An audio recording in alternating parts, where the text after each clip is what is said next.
ride? No, I got my car, but I actually really need to go to the bathroom. Dude, are you okay? I am definitely buzzed. Yeah. I think I will take this, and I will take that ride home. I'm Ryan Newman, and since I started with Indiana Donor Network and Driven to Save Lives, I found out that some people think that they can't be an organ donor. The truth is, anyone can sign up to be an organ donor. Anyone? Anyone? Are you sure? Yeah, I'm sure. Anyone can sign up to be an organ donor. So don't count yourself out because somebody's counting on you. Go to driventosavelives.org and sign up today. But my heart's going to you, Ryan. Love that shirt. If there's one thing every car guy hates, it's cleaning the garage. Do you want to take most of the time and hassle out of that job? Then call Zone Garage of Eastern Pennsylvania and New Jersey. Agnes and her crew will have your garage, shop, basement, or even your porch looking great all the time. With unique patterns and designs, plus the ability to incorporate your logo or any artwork, your space will never have looked better. Installation is done in 1 day, guaranteed, and Zone Garage offers a 20-year warranty on the top coat.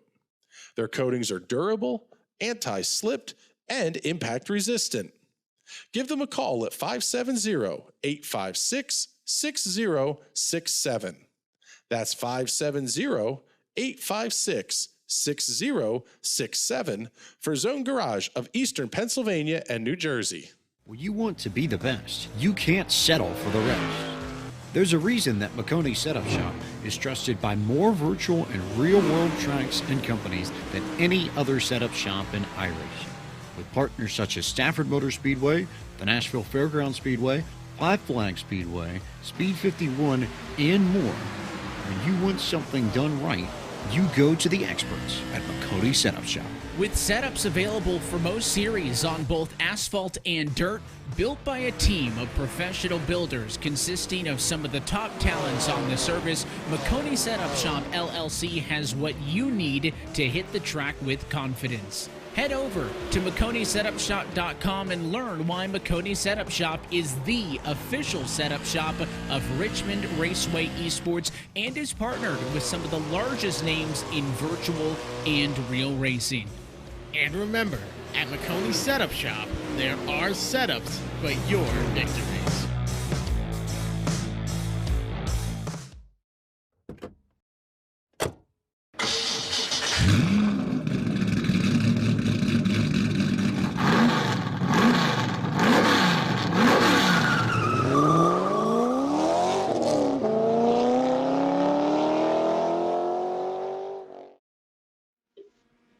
Good evening, ladies and gentlemen. Welcome back here. Live coverage on the National Racing Network. We've gone from Kansas Speedway to Daytona Beach, Florida, where tonight the stars and cars of the Indy Pro 2000 series will take to the Daytona International Speedway Road Course. My name's Chris Graham with the National Racing Network. Pleased to be joined in the booth by Mr. James Watson, coming off a 9th place finish in that Ezra Prairie 120 for the IndyCar Series. That was a pretty good race. A lot of cautions. That is something we will not see here in this race tonight. Let's tell you a little bit about what the rules of the road and a little bit of the background here on our racing facility. You'll see the qualifying mode pop up at the bottom of the screen. Daytona International Speedway, located in Daytona Beach, Florida. The road course, 3.87 miles, 14 turns. The facility first opened back in 1959. This is round 8 of the Indy Pro 2000 Championship. Tonight's race will be 17 laps in distance. Start will be a rolling one. No standing starts here at Daytona. Cautions are local only. Qualifying will be the best of 2 laps. Cars taken to the speedway tonight, built by Tatus with a Mazda 2-liter engine, 275 horsepower with a twin wishbone suspension. Electronics provided by Cosworth. 2,750 millimeters in length, 500 kilograms is the weight. Those of you only accustomed to Freedom units, good luck, you're on your own. James, let's bring you in here to help us call the action here. Man, you're going from the insanity of 200-mile-per-hour Indy cars at a very, very fast place like Kansas to basically a high-speed road course. This is one of the quickest places the Indy 2000 series will visit. Yeah, here you're actually going to have to hit the brakes and turn the other way. I know it's hard having to recalibrate my brain for cars going the other direction this time. Yeah, that's that one's going to be interesting for sure here. Hopefully you're able to pick me up a little bit better here as the night goes on here. But cars making their runs here. Speaking of having to recalibrate, I was JW doing duty tonight on Team NRN. Yeah, there you go. Actually, yeah, let's pick him up here. He's out on the racetrack right now as well. J.W. Miller just finished that Prairie 100 race. Now he's going to be running here in the Indy Pro 2000 series.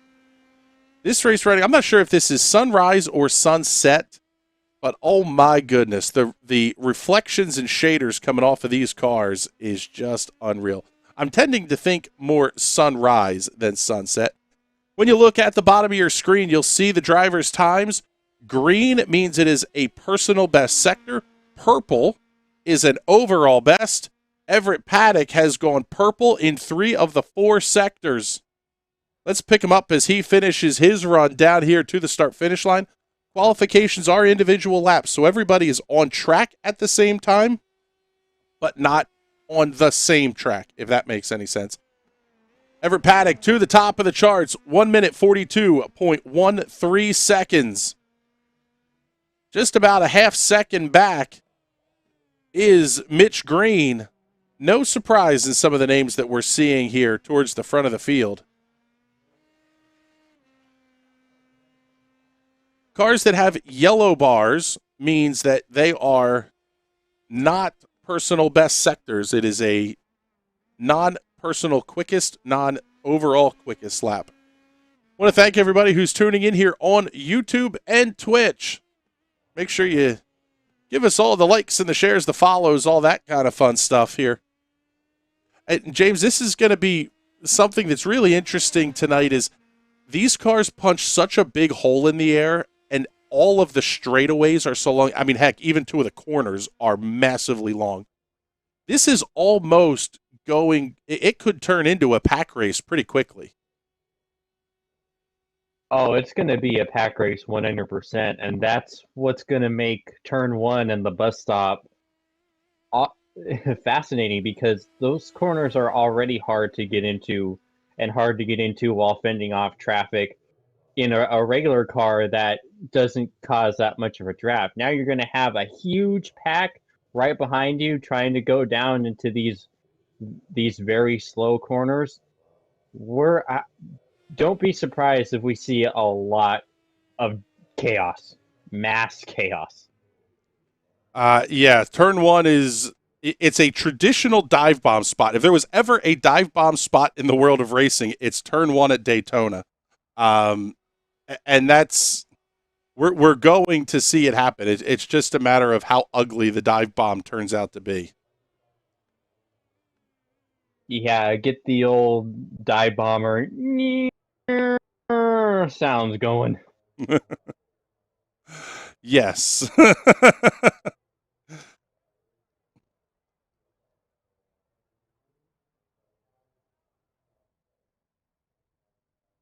Man, look at Mitchell dropping a 41.9. I was going to say, Mitch in the 41 so far.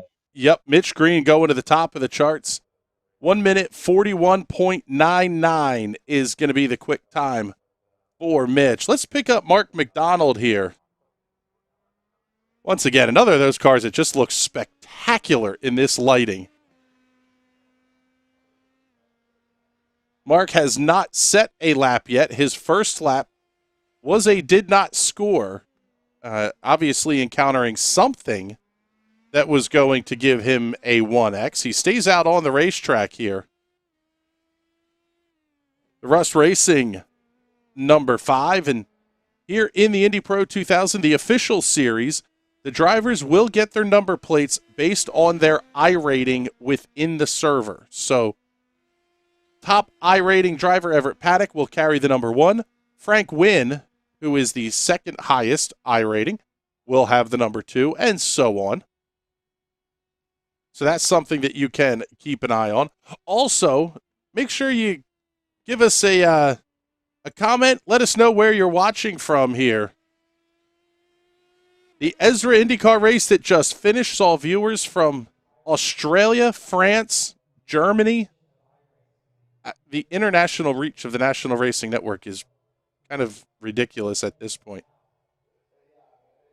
We worldwide now, baby. I was gonna say we're approaching Pitbull numbers of worldwide here.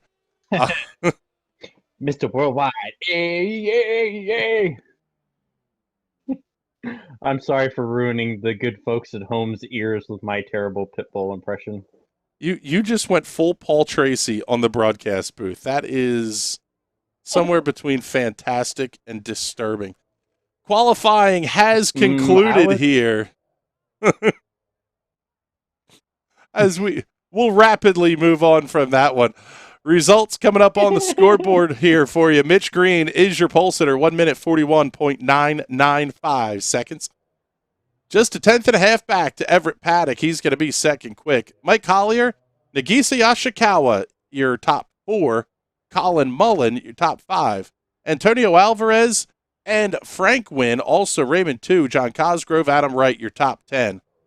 Mike Stanley back in the 18th position, did not set a time. In fact, everybody from Mike Stanley on back will be a no-timer. Those drivers will start from the back of the grid.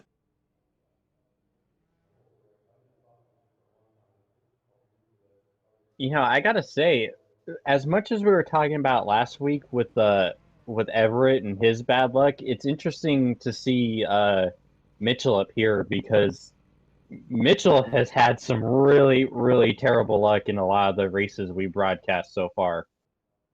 All right, so it'll be interesting if he can be able to turn it around this week like Everett was. He's certainly trying, dropping that 41.9 bomb on everybody. Yeah, I was going to say, I mean, now, let's not sell Everett Paddock short here. He's not very far back at all either. To me, what that says is we have several cars at the front of the field here that are very capable of winning this race. And just as important, they're capable of taking each other out with how close to each other they're going to be on the grid here. Taking a look at the point standings, and Medema still your points leader out of the Benelux region. Just about, well, I can't even say she's clinched because she's sitting at 1,255 points. Everett Paddock is number 2 in points at 1,106. Mitch Green out of Pennsylvania is number 3 in points. Fidel Fernandez, Frank Wynn, the top 5. Christoph Herbino, Mattia Tremolata, Severi Seppa, Connor Wagner, Stephen Verratti, your top 10. Field is starting to pull away. You'll notice that they are pulling away here from the back straightaway. This is a shortened pace lap. You'll see the field start to get doubled up here behind the iRacing safety car. That one is a Porsche that looks like a Porsche. That should be the safety car at the front of every field in iRacing, but we won't even have that discussion right now. Let us know in the comments where you're watching from. Hope you're enjoying the show here tonight. No pit stops will be required. This is going to be an all-out sprint race, only 17 laps. And this one is going to be a blast. Field making their way through turn number 4. Row number 2 looks like they're hanging back just a little bit. Somebody's going to make the big run into turn 1. Field comes down. You'll see the pace car make that hard left turn. In fact, it'll look like he's about turning into your living room. Yeah, Mitch Green, no hesitation. Early on the throttle. Great flags out. We're underway here at Daytona.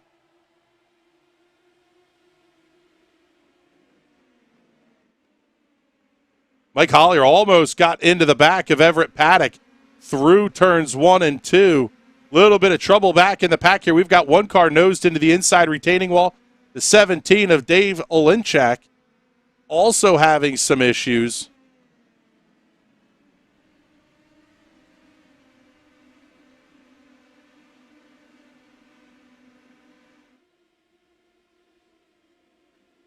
Taking a look here at the 20 of Colin Mullen. This is the tightest battle at the front of the field. Frank Wynn on the outside of turn number 5. He's battling with Nagisa Yoshikawa.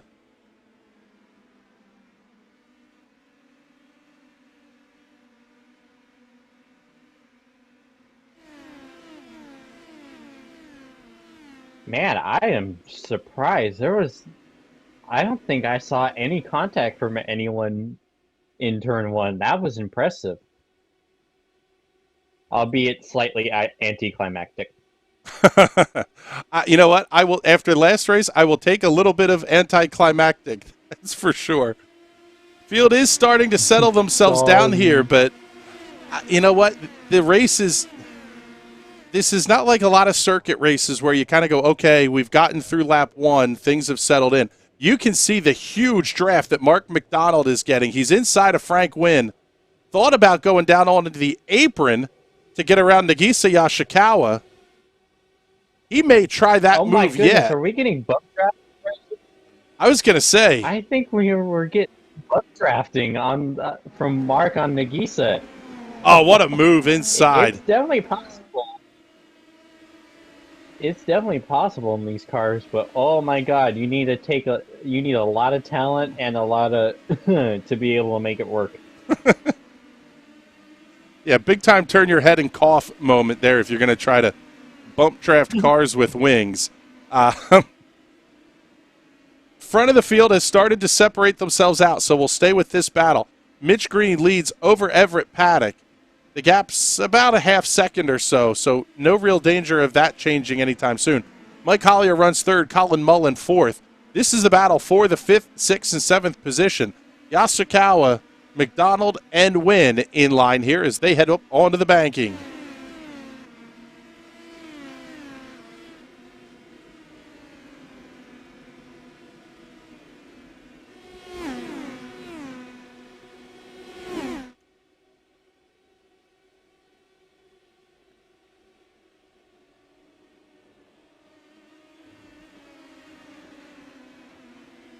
Whoa, major crash in the back of the pack with the 8 and the 14.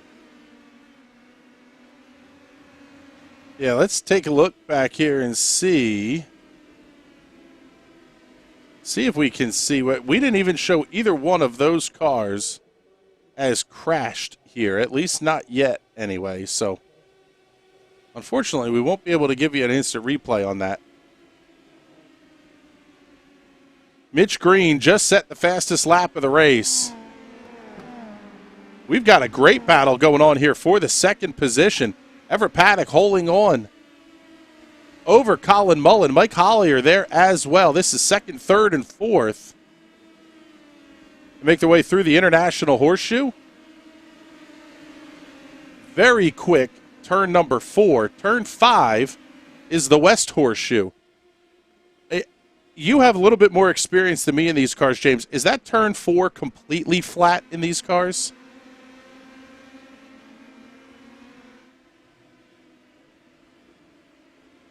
Hold on a second. I'm just trying to research something. Oh, yeah, it's definitely flat out. You're not even thinking about Lee. In a stock car, you're definitely getting off. But here, with all the downforce, yeah, you're full throttle all the way.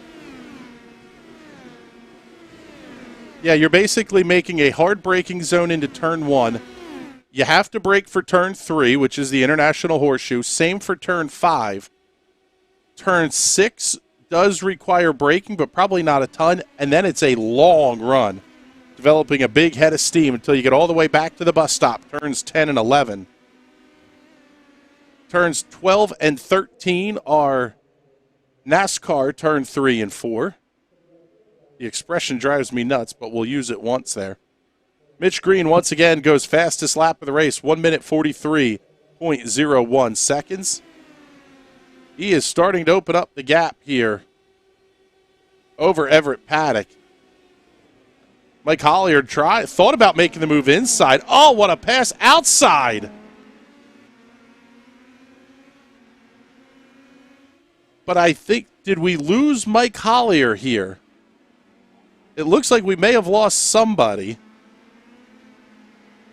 Nope, Hollier just overcooked it into turn 1. He tried to make the bonsai outside move work, but not quite close enough there.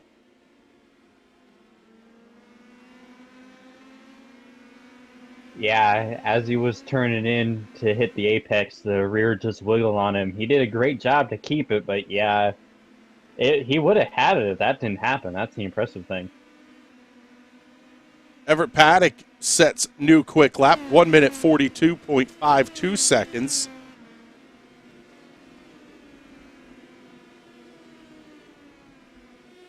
So he's starting to catch in a little bit here on Mitch Green at the front of the field. There is the number 4. He'll be the first one into the bus stop here on lap number 4. This place can almost lure you into a false sense of security a little bit because you have so much confidence in the available grip and downforce that you think you can get away with little mistakes, and it's really just not true, is it? Nope, especially with how much the draft plays at this track. You have to have like at least a second to be comfortable. So you really have no margin of error because one little slip and the car behind will be right on you before you know it. Mike Collier and Mark McDonald almost made contact down the front straightaway. That allows Nagisa Yoshikawa to catch back in. Oh, man, but a big mistake there. Out of the 20 of Colin Mullen.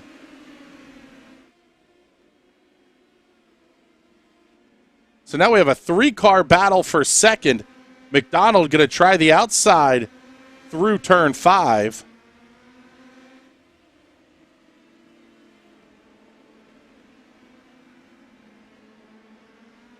The low angle shots really give you an idea of just how fast this place is. Oh yeah, it's such a blast with the amount of speed you're carrying around here. Even through the bus stop, you don't expect it to be that tough of a corner, but it just might be the hardest corner on this track because you can screw up so easily and so bad. Here's Lord Frank. knows I've taken it just a little hard, overcorrected, and sent myself right into the inside wall.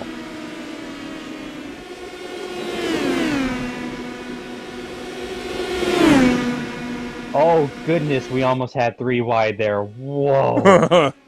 Yeah, Mark McDonald's getting a little bit impatient here. 3 wide through the tri-oval. Somebody is going to have to bail on this. And Mike Collier, was the one who got off first. Oh, but he slides wide. Huge mistake. He just carried a little too much speed in, wiggled, overcorrected just a tad. He's lucky he didn't end up into the wall. That was a heck of a save considering the situation he was in. Yeah, it was a great save by Mark McDonald.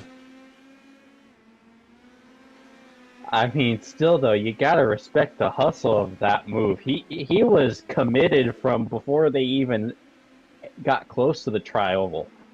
I was going to say, middle of turns 3 and 4, he knew where he was going to put that race car, and he just about made the thing stick.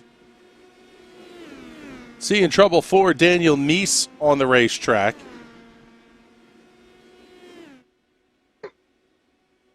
See if we can't get you a Hot Shoe Raceware instant replay of that one. Neese a little bit back in the pack.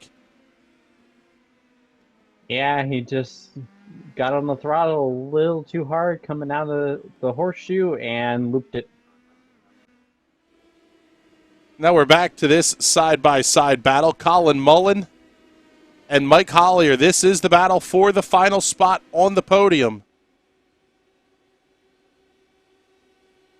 I can't believe we're almost approaching halfway through. Man, I just saw a great... Simon Fell was side-by-side with the...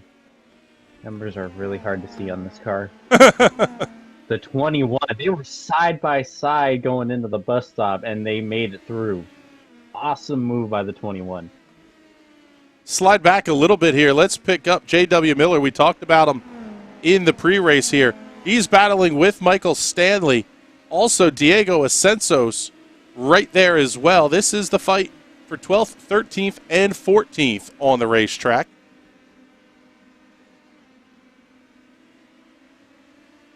They get things sorted and settled here. Staying about a quarter of a second apart. Fantastic old Jaguar F1 livery on that car.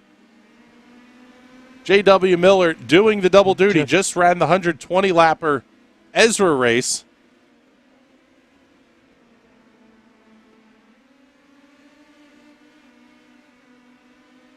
Just wanted to tie up some loose ends. The 17 spun coming out of the horseshoe as well, just behind this battle as well. Yep, just saw that one pop up on our timing and scoring screen. Already approaching halfway here, so let's give you the full field rundown, show you where everybody is here on the racetrack. There's Mitch Green, your race leader. Everett Paddock is right behind him. This is the battle for the lead. Paddock going to slide a little bit wide.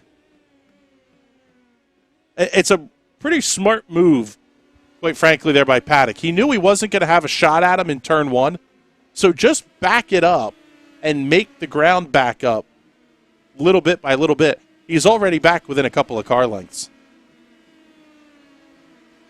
Yep, that's super smart. That's the best way you're going to get by someone, is trying to manipulate your corner entry just enough to be able to maximize your exit. So there is Mitch Green, your race leader. He's led from the drop of the green flag. In fact, he started this race about as soon as the pace car pulled off the racetrack. Just back behind him is Everett Paddock. Paddock currently second in the overall point standings.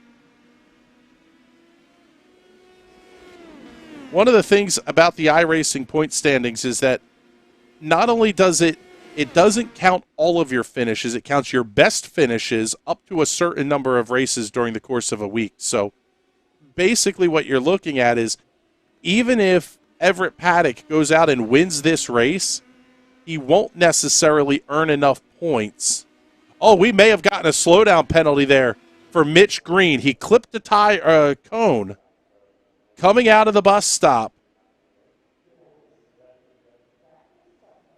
That'll definitely earn you the slowdown penalty. He pulled right up out of the way, and that allowed Everett Paddock to come back through. He basically has to give all that time back, what iRacing penalizes you anyway, before you get to the start-finish line. Oh, gosh, that is a killer. Mitch is fast, but I don't know if he'll be able to make up almost 2 seconds. Yeah, that was a big give back to Everett Paddock. It's a very similar. It's the second time we've seen it now where we're talking about getting a little bit overconfident in the car, the downforce, and the grip that you have. Yeah, when you're pressing as hard as you can, trying to keep someone back to you, it's really easy to just clip it a little too much in the bus stop. So now we'll slide back a little bit here, pick up the 20 of Colin Mullen. He's running all alone in the third position. Pretty solid gap, about 4.5 seconds ahead, 2 seconds back. That car back behind him is Mike Hollier. He's going to be battling with Frank Wynn. That's the battle for 4th and 5th. Mark McDonald creeping his way back through the field here. just set the fastest lap of the race, 1 minute 42.11 seconds. I think I might have gotten a reverse commentator's curse because just as I said that, Mitch has already brought it back to within a second and a quarter. Yeah, he's just about in Everett's draft again. This may not be over. I was just going to say, once you get back into draft range, all bets are off because these cars put off such a huge tow. We'll keep an eye on that one at the front of the field here, but Frank Wynn and Mike Hollier going to battle. Hollier going to try that outside lane again through turn 1. It is such a gutsy move. The problem is it doesn't really set you up well for turn 2 or the S's that follow it. You really need to make that pass inside if it's going to stick. Ooh, speaking of around the outside, the 15 is pulling it off on the 6. Yeah, we just saw that one pop up on the screen. Side. We have that battle on the screen now. This one is fantastic. They're flying through turn 4. Old Benetton livery there on the number 15 of Diego Ascensos.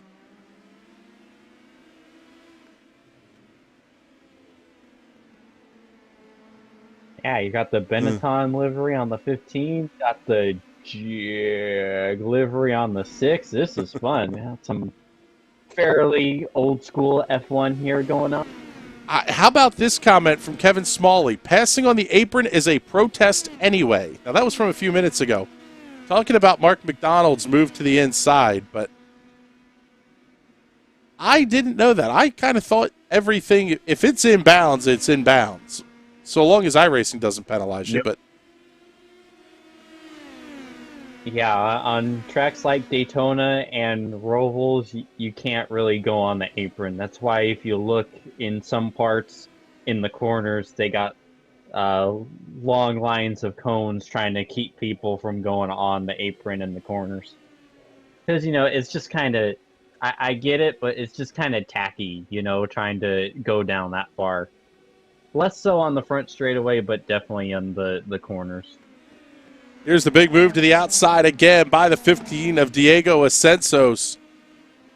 This battle is so good, we're not going to cut away from it, but the lead is shallowing. Now down to 3/4 of a second for Everett Paddock over Mitch Green.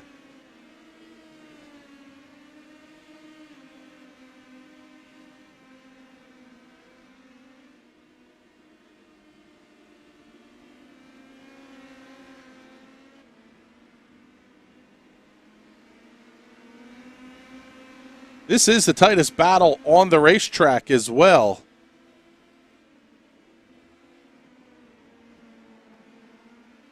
Man, that lead for... Tying up a loose... Yeah, go ahead. Tying up a loose end from a couple laps earlier. The 12 of Steve Jenks spun going into turn 1. And JW had to make a heck of a maneuver to keep from T-boning him. Completely laying waste to both cars.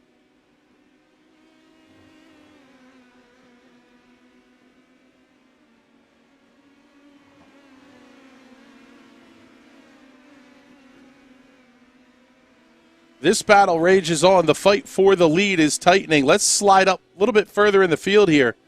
Mike Hollier has Frank Wynn about 0.2 of a second back as they make their way into turn number 1. Nagisa Yoshikawa there as well.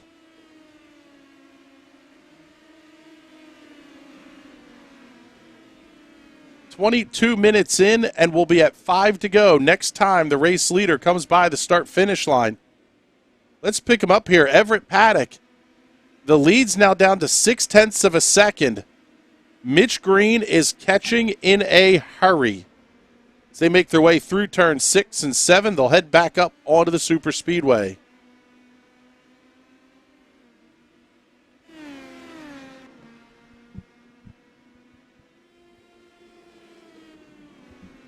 This has to be a little bit of feeling like a sitting duck here because you know that Mitch is going to be able to get the big run. It's just a matter of when does he get there. I mean, he's inside of 4/10 now. He's cutting almost a half second a lap. Really aggressive through the bus stop. Hopefully not too aggressive like we saw earlier.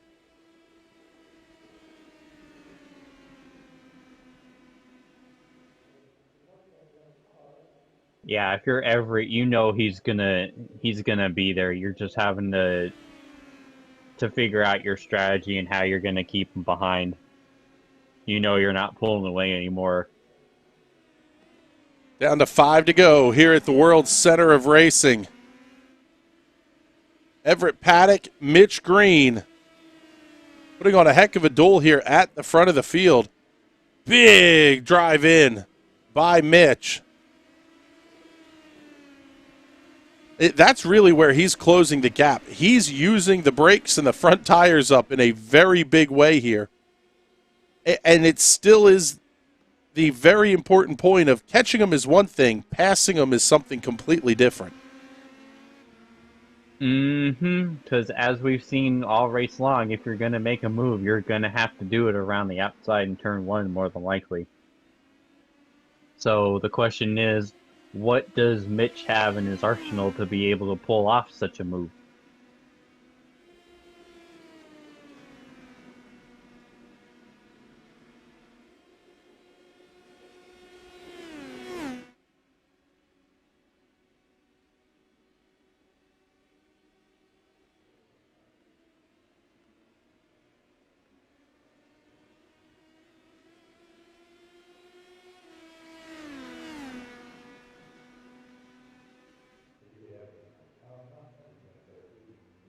Yeah, watching him through the bus stop, Mitch is able to keep a much tighter line into the left-hand bits, and that's really helping him cut time off. Everett, he comes off the second part of it just a little too much, so he's having to adjust his entry into the second half. Mitch doesn't have to do that with how he's entering. He's able to straight shot it a lot more, which is cutting the gap. That's where he's really making up his time. Something else that I just noticed is they were coming down the front straightaway. Mitch is not trying to get tucked in and stay in the toe of Everett. Is he trying to set this up to be a last lap, next to last lap pass? Basically, don't give Everett a shot to retake the lead. Yeah, I believe that's part of it. I believe it also he doesn't want to be too far ahead and take the air off of his wing.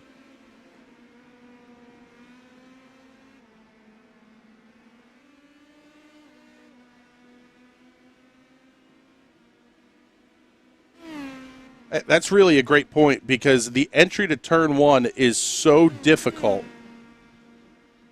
when this car is completely under power and with full downforce. Take that wash off, or use the wash that comes off the car in front. That really can make corner entry difficult. Yep, and that's the last thing you want, especially when you're trying to set up. Because if he can keep closer, he can be able to make passes in other places on the circuit. But if he messes up his entry into turn one, then he loses so much time that he has to gain back. So it's just not worth being that close yet. If I'm Mitch, I'm trying to figure out if I can make this move in another part of the track, because Everett is going to be expecting something around the outside here, but he may not necessarily be expecting a move into one of the horseshoes or even at the bus stop. That's the one advantage of being the second place car is you are fully on the attack. Whereas the leader is trying to not only run his line, keep the car on the straight and narrow, but also anticipate what that second place car is going to do. Yeah, and that's such a task in and of itself because you're already having enough trouble trying to drive your own car and hit your own marks, having to figure out where the other car is and what they're doing. It really kind of sets the top guys from the plebes because you need to be able to focus on so many different things. not necessarily everyone has that ability. That's why you see certain people make certain mistakes in certain positions in the race. Yeah, the more I'm watching Mitch Green, he's already setting up that final lap pass. We're coming around here to 2 to go, and both turns 8 and 9 and 12 and 13, the entire time they're on the super speedway where he could be getting the big toe, he is staying well clear of the back end of Everett Paddock.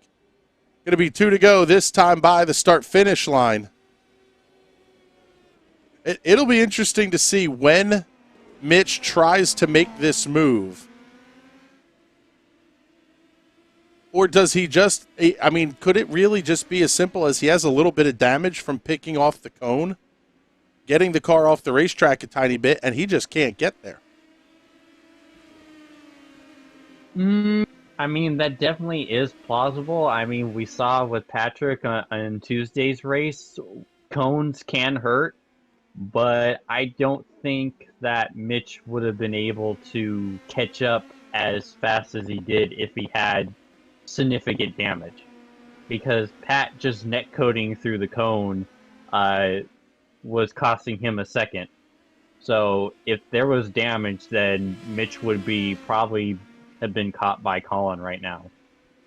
So knowing Mitch, I believe he has his strategy. He has his move set. He's just waiting for the time. He knows what he's going to do. He's just waiting for the time to do it. Yep, he just tucked in through turns 8 and 9. And he's closed into now within a couple of car lengths of race leader Everett Paddock. Pulls back up wide again through 12 and 13. Yeah, I think he's doing that to maximize his speed and momentum coming off of NASCAR 4. Yeah, we'll see. Let's see what he's going to do. White flag is in the air. 1 lap to go here at the Daytona International Speedway. Everett Paddock has a lead of 0.3 of a second over Mitch Green. Where can Mitch make the move? I don't think he's going to be close enough to try it into the International Horseshoe. Paddock a little bit wide on corner exit there at turn 3. Flat through 4, down to the West Horseshoe, turn 5. Green again, not quite there, but a much tighter line through that corner. He's going to have to get a huge toe here and hope he can make the move through the bus stop.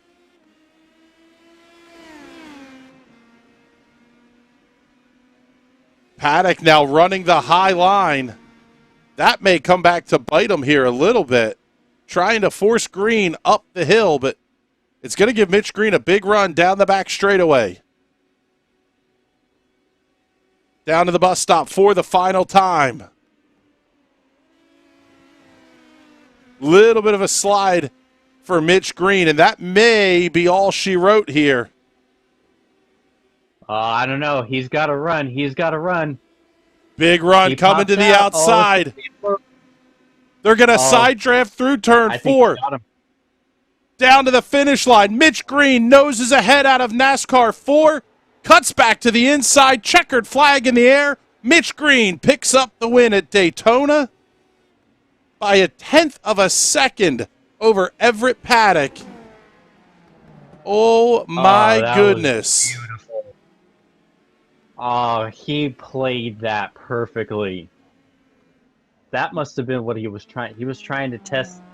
If I had to guess, he was trying to test the closing rate and what would happen if with where he would pop out. That's about the only thing I can come up with. What an absolutely fantastic run. Mark McDonald completed the recovery back to 4th position, getting around Nagisa Yoshikawa and Antonio Alvarez right at the very end. Mike Hollier, Frank Wynn, Andrew Tanichi and Raymond 2, your top 10. Wow, what a fantastic race that was. That was incredible. Take a look here and see. I'm trying to see if we have drivers in any of our Discord servers for the interviews here, because, man, I would love to get a word here with both Mitch Green and Everett Paddock.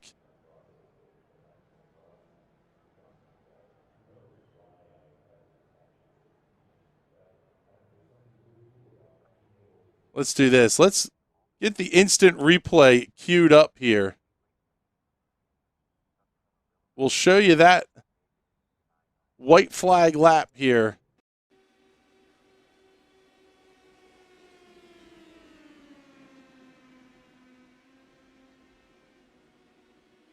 This is looking at Mitch Green's car.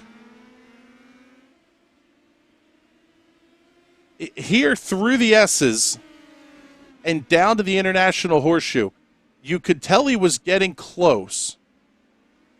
I figured it was going to be the big dive bomb that was coming, not the slingshot pass to the outside. I just didn't think the cars had enough horsepower in them to make that move. Almost like you could get to them, but you'd stall out if you tried that outside move. Yeah, I figured that was something else he was considering. I'm pretty sure that's what he was trying to do from the whole get-go, because it's so hard to get a good move around the outside, and plus it gives Everett an opportunity to come back on him. Yeah, he timed that pass absolutely perfect here. This is where I thought the race was over. It looked like Mitch had just a little bit of a slide right there as they transitioned to the second half of the bus stop. But, man, that car was as hooked up as you're going to get it.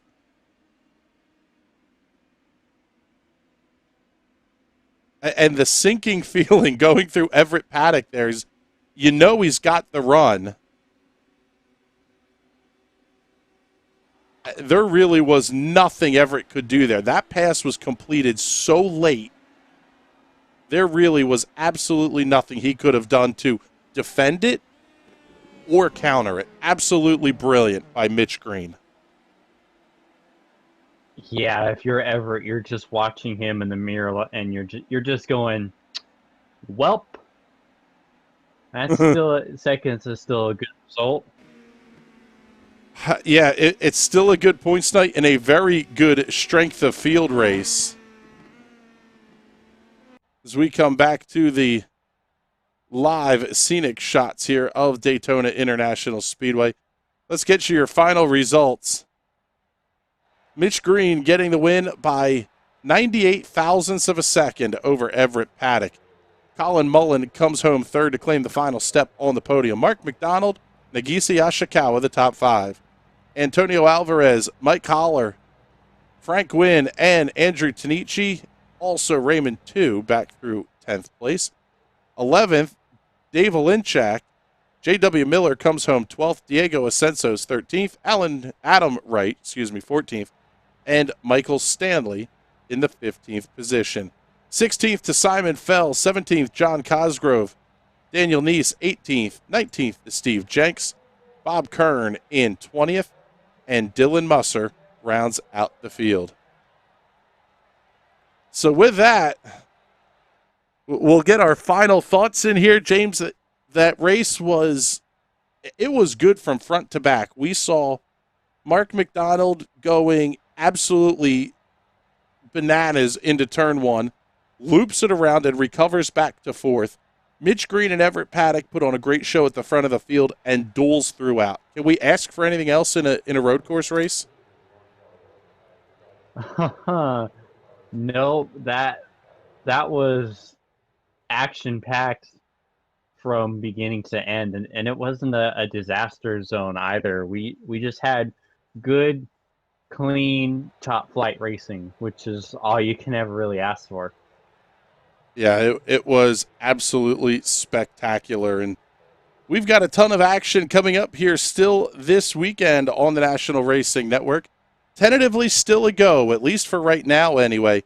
Linda's Speedway from Jonestown, Pennsylvania will have two classes of 600s, winged and wingless 600 microsprints, 270 microsprints on the radio call tomorrow night.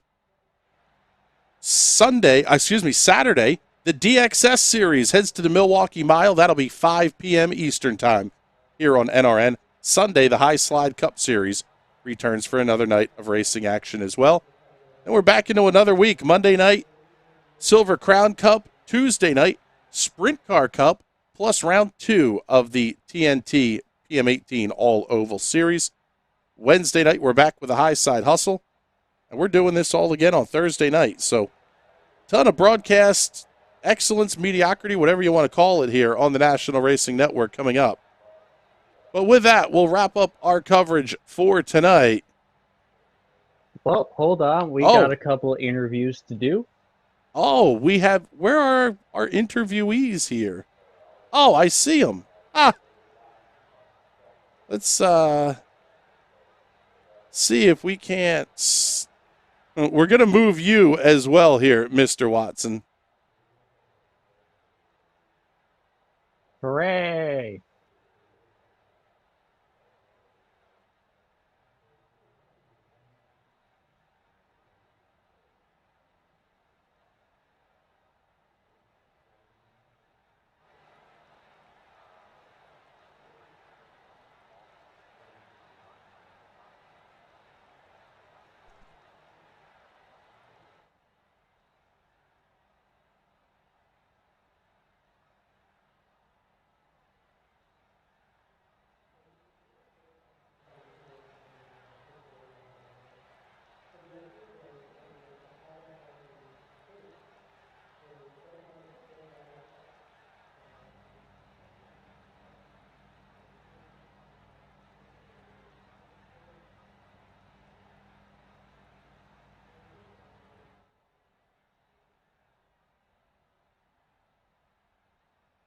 All right, we're working on getting our interviewees into the interview room here.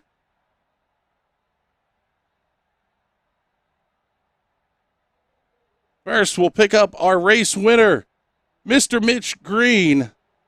Holy cow, we thought that race was lost, and then finally you won it coming out of NASCAR Turn 4. Talk us through that last lap. It was really pretty exceptional. Going into turn 1, leading up to that, obviously my plan was to do that from the beginning. Hopefully I could, stick with him and get him out of the bus stop. Going into the last lap in turn 1, I was just gripping the wheel real tight, thinking, don't make a mistake in the infield, because if I did, I would have lost the draft and lost the chance to take the win there at the end. The interesting thing about the entire setup of that pass on the last lap was we noticed you running the outside lines through NASCAR 1 and 2, also NASCAR 3 and 4. Was that just a matter of I didn't want to catch him yet? Yeah, that's exactly what it was. We have a pretty good set this week that I think if I were to just stick in his draft, I would have been able to have the overspeed to get around the outside. And I obviously didn't want to do that yet. But at the end of the day, it was a huge risk, because if you make any mistake on that last lap, you'll lose that chance. So I think it was a risk I was willing to take tonight. The car felt pretty good. The car looked absolutely fantastic all night long. It was a rocket ship. We're going to go back to the start of the race here for the last question. You went about as soon as we saw the pace cars start to move off the racing line. Was that purely to try and avoid any potential dive bomb carnage into turn 1? I stick with the pace car, and at other tracks you'll see the leader let the pace car get a little gap to the field. I wanted to stick with the pace car and get as close to the start finish line as I possibly could to shorten the straight. so that and no, so that Everett wouldn't file behind me and get a draft and maybe get in front of me for T1. So yeah, that was basically the idea there. Well, it was an absolutely epic drive tonight. I called it brilliant. The way you set that pass up to win this race late. Congratulations on the win. Who would you like to thank?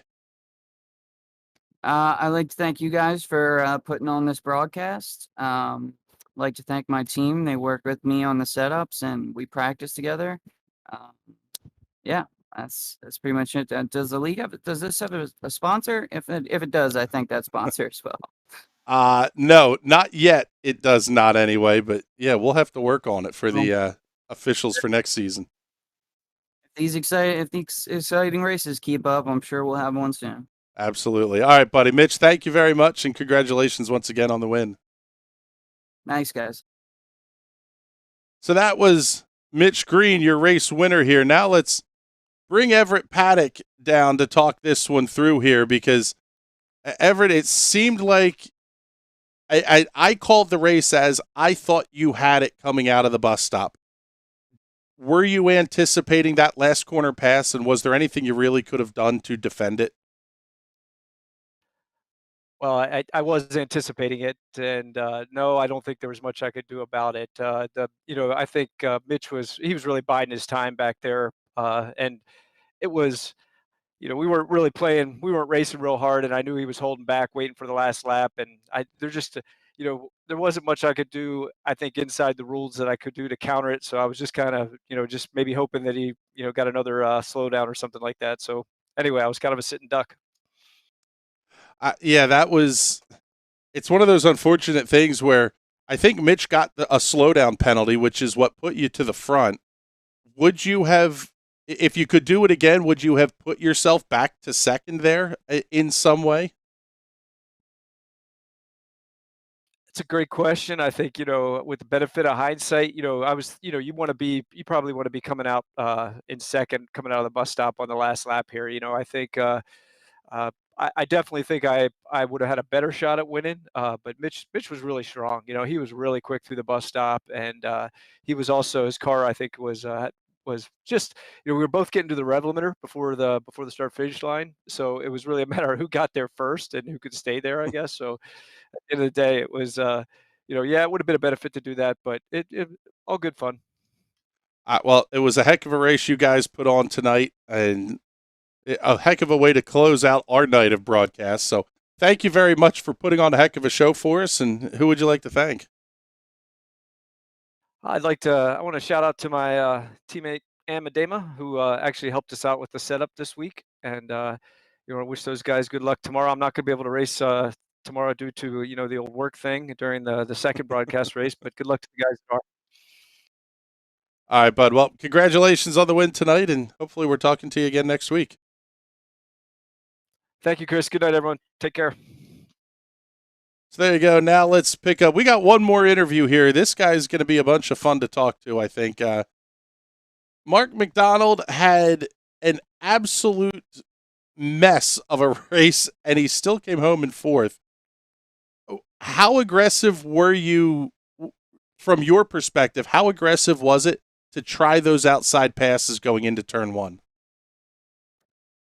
A mess of a race, Chris. How dare you? I take great offense to that.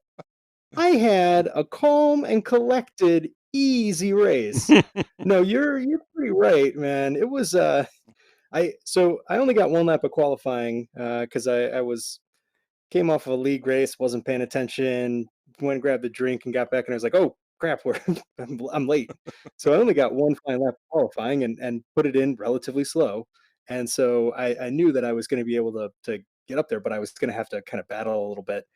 Got a relatively poor start, and then just started picking off a couple of guys here and there, and then got up to to battling with Michael and Colin for ultimately for third, fourth, and fifth. And at the time, like, I saw that Mitch and Everett were up there about 2 seconds ahead, and I was like, look, if we're going to battle, then we're just going to fall back, and this is a race for third. So I really felt like, my opportunity was to to get out ahead and see if we could close the gap up to Mitch and Everett. So, I took a move down on the apron because I kind of got squeezed. I was going to go high and then low and then got squeezed. And I was like, okay, well, I'm on the apron already. So, I'll just stay here, and got to the braking zone for turn one and realized I'd never run that before and had no idea where to brake. So got way out of shape, went off in the grass, hung out for a while. And then I think Michael had a slowdown, so that kind of brought him back to the group that I was running with, and then we had some really good kind of uh, draft passes and stuff, throughout that race. And when they got together in the bus stop, I was like, okay, this is my only opportunity, and managed to get by kind of the entire. I think I picked up like 4 places or 3 places in that one lap. So that was a kind of a once in a visit to the track kind of move. But everyone did a great job, staying really close, being smart, not getting too crazy, which really made for a really entertaining race. If not, like, it would have been nice if I just had made that pass work and then caught up to Mitch and Everett. But they're not always going to go your way. Yeah, that was one of the things that we asked Mitch about was on the race start. He went as soon as the pace car moved, he was at full throttle. Were you concerned at all starting, mid-pack that there would be some kind of a big incident into turn one, or is that just a matter of that you're running with the best that this series has when you're running top split like this? There's always a chance of a crash in the first corner of Daytona. It's a tricky braking zone, and going too wide through it is not easy. And, these cars, you touch one, two guys touch a wheel out of 20, and, you've got a 10-car pileup. So, you always have to be cautious. And that was definitely on my mind. Right when the green flag dropped, my initial reaction was, wow, I got a terrible start. Like I'm falling back. Like, I don't know why why I didn't time it better. But I think that you kind of have to go for it and be cautious, but be with everyone, because if you drop back and you play it too safe, then folks run into you because they're not being safe, or you start losing the draft. If you get too far back. So it was definitely a kind of a balancing act, and I'm glad everyone seemed to get through, just fine. And I do think that there's sometimes on this track in particular, there's a little bit of a like it's kind of opposite. Like everyone expects there's going to be a crash, so everyone takes it pretty easy, gives each other enough space, and ends up being pretty safe through there. And then people crash in the second corner. Yeah, that's it. It was a fantastic race. Watching you come from mid-pack to front to mid-pack to front was fantastic. Mitch and Everett put on a great show at the front. It really was good racing the entire night. So thank you very much for putting on a heck of a show for us here. And who would you like to thank? Hey, my pleasure. I'd like to thank Mitchell Ian Green. He made the setup that I ran, so it was pretty excellent. And everyone at Rust Racing, and special shout out to my wife, who I'm sure will be less than pleased that it's past 10:20 for me here in Chicago, but I will be heading up to bed momentarily. That's fantastic. Well, Mark, congratulations again. Good top 5 finish tonight, and hopefully we're talking to you again next week. Take care. Cheers. So there you go. James, thank you very much for noticing that we had the interviewees ready to go here. I just completely missed them. All in all, a fantastic night of racing. We really were pretty spoiled with this one. Yeah, this was as Mark was saying, it was a lot cleaner race than anyone was expecting. So it made for a great show, and yeah, happy to help with the. I'm always working overtime, trying to get those interviews straightened away. And people think you keep me around just because I'm a pretty face. Yeah, we won't even touch that one. But before we go, we got to make sure we thank our sponsors as well here, including Hot Shoe Racewear. Whether you need workwear, racewear, or streetwear, Hot Shoe Racewear will have you looking your best. Head on over to hotshoeracewear.com. Make sure you let Alan and the whole team know that NRN sent you. Also need to thank Zone Garage of Eastern Pennsylvania and New Jersey. They specialize in floor coatings, coverings, protectants, the whole bit. Whether it's your garage shop or even your porch, they will have that looking fantastic year-round. Make sure you search them out on Facebook at Zone Garage of Eastern Pennsylvania and New Jersey. But with that, we're going to wrap up our coverage here tonight from the World Center of Racing. And this one's been a ton of fun. James, thank you very much. A heck of a show in the Ezra Prairie 120 at Kansas, and then jumping right in here to the booth with us. So thank you for the quick turnaround. But with that, we are going to say goodnight. For everybody here at the National Racing Network, my name is Chris Graham. Have a great night, everybody.